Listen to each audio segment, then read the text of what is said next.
Hello everyone, Truckies Danger Money, day 48. It's been a good day today. I've had a lot of kind messages from people regarding my last video, and of course Tane Lee's been very kind to me as well, helping me deal with it. So, but of course my grief's nothing compared to that family and what they must be going through as well. And of course there was another driver as well who was killed. Didn't know him, I don't know his family, but of course he's my workmate, and I do grieve his passing as well.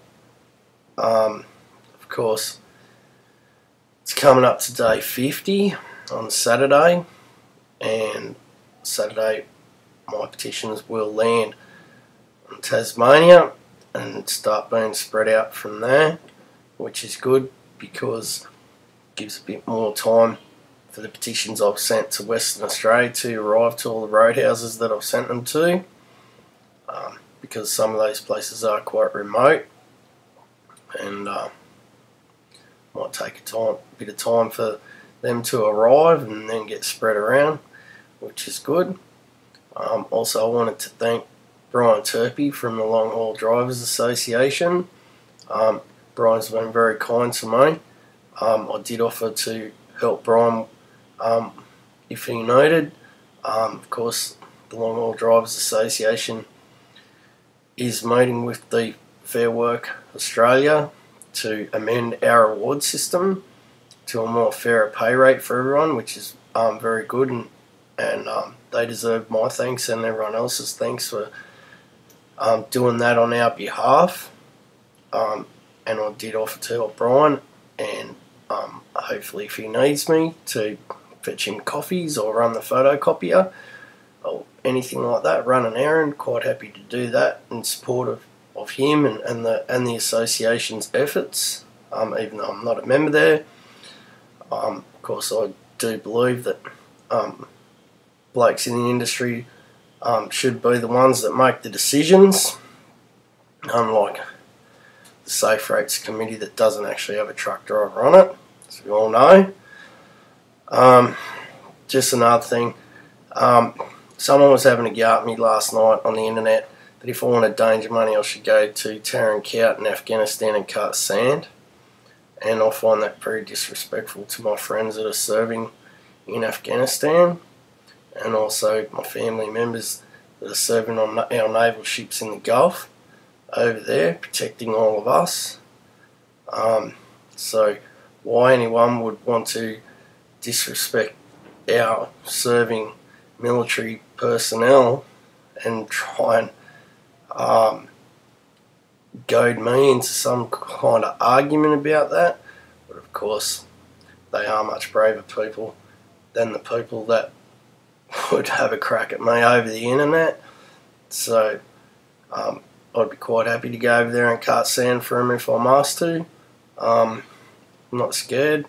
Of course it's not only, but 38 men being killed in Afghanistan serving our country, and they deserve to be respected for giving the ultimate sacrifice of their lives, and they won't ever come back to their families. And so I find it very disrespectful that people would say that in such a public way and actually have your name on it where everyone can read it. And of course Australia is an island, you cannot escape. These people come back from over there, find out that you've been disrespecting them like that, well then of course justice can be served before the law arrives, which I don't agree with or don't condone. But of course if you're going to bag out serving military personnel of our country, well then you can expect them to pay you a little visit in the middle of the night, something like that. And of course a lot of people know one of my best friends is a serving member in the Australian Army, and he's a top bloke, and so are all his crew and all his mates, and I've got lots of respect for them and they've got lots of respect for me. And So, quite happy to go and cart sand for the boys over there if I'm asked to, and I'm sure the people who are going to have a go at me over the internet wouldn't. So that shows what loyalty and mateship there is, and that's why I'm doing this, because I am very loyal and I do have a lot of mates, and when I go back out on the road, do my best to protect my friends, and they do the best they can to protect me, as we pass each other day and night. And as most people know, when something happens, truck drivers do run into the fire to save their friends, risk their own life to try and save that person. And you do that out of instinct of loyalty to your friends and your workmates. And I'm one of those people that have done that, along with John Power, who he and I both risked our lives to try and save David Barrett.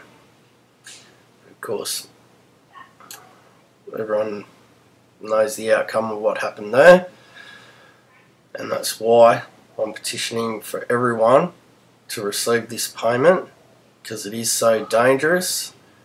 If I could have removed one danger instead of spending $12,000 on my petition, I would have, but I can't. There is not one danger that I can remove.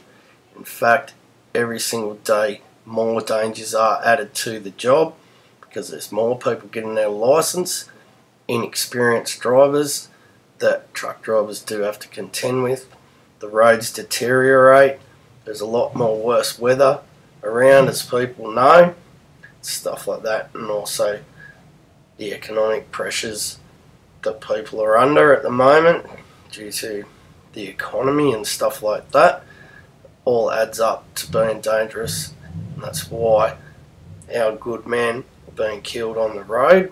It's not their fault in over 80% of the cases of death, but even if it is contributed by the driver, that doesn't mean he should lose his life and not return home to his family. And it's really quite disgusting that media tar truck drivers so badly. As you know, if a truck driver rescues someone, they'll make it third or fourth page in the paper. But if a truck is involved in an accident and someone's killed, they'll put it on the front page that the truck has killed someone else, even though it might not be his fault, because it's quite easy to sensationalise stuff, as we all know. Just reading on Facebook today, a quad dog rolls over, but the media is saying it's a B-double, and that's because of their ignorance, and also it's easy to bash the truck driver up from afar than to actually praise them and say they're a good bloke or a good lady, which of course they all are. If people can read the story that was in the Daily Liberal, they are all heroes, they're all champions, and they do deserve better. As I've said on the radio and the ABC all around Australia, they deserve more respect.